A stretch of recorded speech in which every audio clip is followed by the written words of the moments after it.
বাহুবলী সিনেমাটা আমরা প্রত্যেকেই দেখেছি, কিন্তু আপনারা কি জানেন বাহুবলী কোনো ফিকশনাল ক্যারেক্টার নয়। সত্যি করেই বাহুবলী নামে একটা রাজা ছিল। শ্রী রামচন্দ্রের মতনই বাহুবলী ছিল অযোধ্যার রাজকুমার। প্রথম জয়ন তীর্থঙ্করা ঋষভানন্তের ছেলে ছিল। রাজা তীর্থঙ্করা রাজপাট ছেড়ে সন্ন্যাস নিয়ে নেয়। এরপর সিংহাসন দখলের জন্য বাহুবলী তার বড় ভাই ভারতকে চ্যালেঞ্জ করে, কিন্তু রক্তপাত এড়ানোর জন্য তারা সিদ্ধান্ত নেয় ভিন্ন পদ্ধতিতে তারা প্রতিদ্বন্দ্বিতা করবে।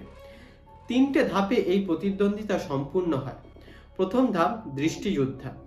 দুজন একে অপরের দিকে ততক্ষণ তাকিয়ে থাকবে যতক্ষণ না পর্যন্ত দুজনের মধ্যে একজনের চোখের পলক পড়ে যায়। দ্বিতীয় ধাপ জলায়ুদ্ধা।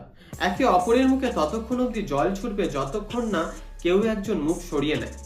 তৃতীয় ধাপ মালায়ুদ্ধা বা কুস্তি। বাহুবলী তিনটে ধাপেই তার বড় ভাইকে পরাস্ত করে, কিন্তু একটা পয়েন্টে এসে বাহুবলীর অনুতাপ হয়।